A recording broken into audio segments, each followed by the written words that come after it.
Hi friends, எல்லோரும் எப்படி இருக்கீங்க? இன்றைக்கி நம்ம ஒரு ரெசிபி வீடியோ பார்க்கலாம் வாங்க.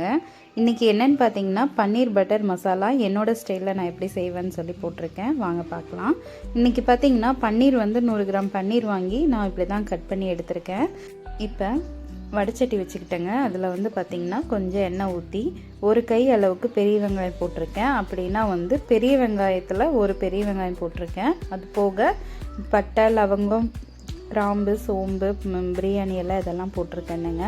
கொஞ்சம் கசகசா போட்டிருக்கேன். அது போக 2 தக்காளி வந்து நார்மல் சைஸ் தக்காளி வந்து 2 தக்காளி அரிஞ்சு போட்டிருக்கேங்க.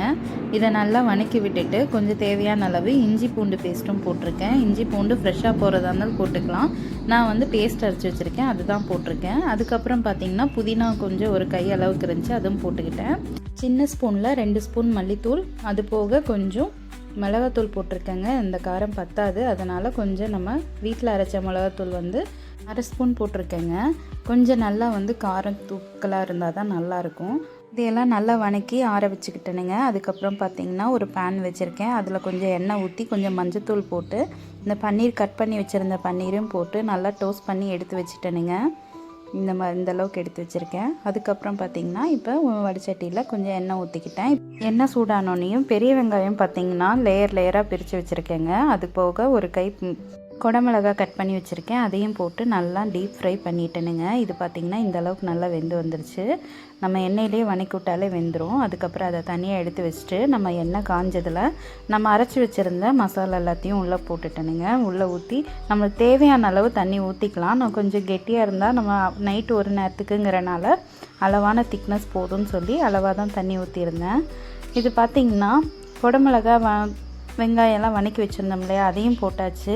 நம்ம ஃப்ரை பண்ணி வச்சுருந்த பன்னீரையும் உள்ளே போட்டாச்சுங்க. இப்போ நல்லா கொதிக்கட்டும். புதினா ஸ்மெல்லோடு நல்லாயிருக்கும். இப்போ பார்த்திங்கன்னா நல்லா எண்ணெய் பிரிஞ்சு வந்துருச்சு. அந்த ஸ்டேஜில் பார்த்திங்கன்னா பட்டர் எடுத்துக்கிட்டேங்க. அன்சால்ட்டு பட்டர் இல்லை, இது நார்மல் பட்டர் தான். பட்டர் பார்த்திங்கன்னா ஸ்ரீநிதி நான் தான் போடுவேன்னு சொல்லிட்டு வந்து கட் பண்ணிட்டு இருந்தாலுங்க. நம்ம இது நல்லா எண்ணெய் பிரிஞ்சு வர ஸ்டேஜில் நம்ம பட்டர் போட்டு கொஞ்சம் நல்லா பரட்டி விட்டுறலாங்க. அவ்வளோதாங்க. தேவையான அளவுக்கு கொஞ்சம் கருவேப்பிலை போட்டாச்சு. நம்ம பன்னீர் பட்டர் மசாலா ரெடி ஆயிடுச்சுங்க. இப்படி தான் இருக்குது. என்னோடய ஸ்டைலில் இப்படி தான் செஞ்சுருக்கேன். நல்லா டேஸ்ட்டாக இருக்கும். சப்பாத்தி, பூரி இதுக்கெல்லாம் செஞ்சு பாருங்கள், அவ்வளோ சூப்பராக இருக்கும். ரைஸுக்கும் நல்லாயிருக்கும். இந்த மாதிரி குழந்தைங்களுக்கெல்லாம் கண்டிப்பாக செஞ்சு கொடுங்க. ரொம்ப ஹெல்த்தி, நல்லாயிருக்கும், டேஸ்ட்டாக இருக்கும். நம்மளும் சாப்பாடு எல்லா இதுக்கும் பரட்டி சாப்பிட்லாம், அவ்வளோ சூப்பராக இருக்கும். இந்த மாதிரி செஞ்சு பாருங்கள். தேங்க்யூ. உங்கள் வீட்டிலலாம் என்னன்னு சொல்லி சொல்லுங்கள். இந்த வீடியோ பிடிச்சா லைக் பண்ணுங்கள்,